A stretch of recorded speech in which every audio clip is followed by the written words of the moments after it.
They approached the largest of the big houses, ancestral dwelling lodges of many families, this one painted with a huge faded red sun. Lulu held open a hide hanging in the doorway and motioned her inside. "Don't you dare go!" Her sister Dee Dee's angry command issued in their parlor 2 days before still grated on her mind. "Just who do you think you are?" A thrill of defiance rippled through her as she stepped in. Smells of fish and grease and the rich spice of wood smoke engulfed her. Women in striped cotton dresses, sitting on tiers of platforms around the fire, murmured and gave her curious looks. Some stopped what they'd been doing. An old woman in a red headscarf watched her with narrowed eyes, probably wondering what a white woman wearing a strange plaid English tam perched on her head was doing in their isolated village. "Hello," Emily said. Only a twitch of her bottom lip showed that she'd heard. "The Nootka aren't much for friendliness," the captain of the steamer had told her a couple of hours earlier. "But I've arranged to stay with the missionaries," she'd said. "They packed up and left a month ago. I'd reconsider if I were you." She'd felt the captain's words as a blow beneath her ribs. Dee Dee would have gloated if she knew.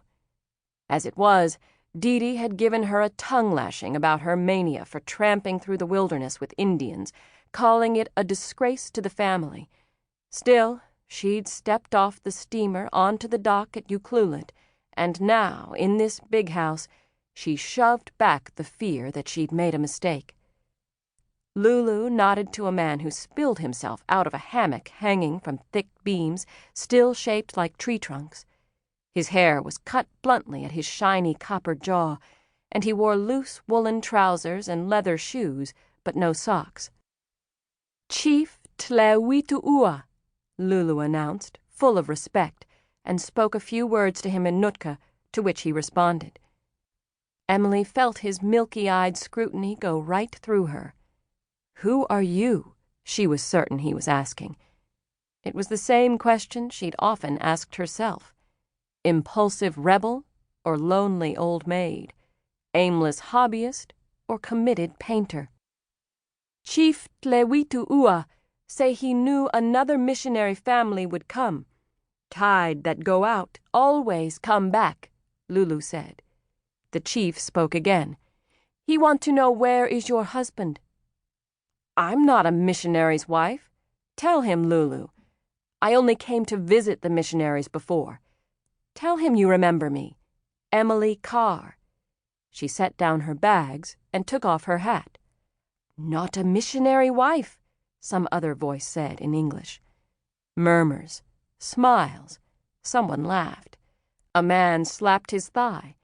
The chief held up his hand, and the room fell silent. Apparently he didn't remember her. Maybe it was her close-cropped hair. When she'd been here before, she had long hair, wound and pinned up like any proper Victorian lady. Now, to them, it probably looked like a bumpy brown knit cap. The chief consulted with Lulu. "If not a missionary wife, why did you come? He want to know," Lulu said. "I came to paint this time. Ask him if I may.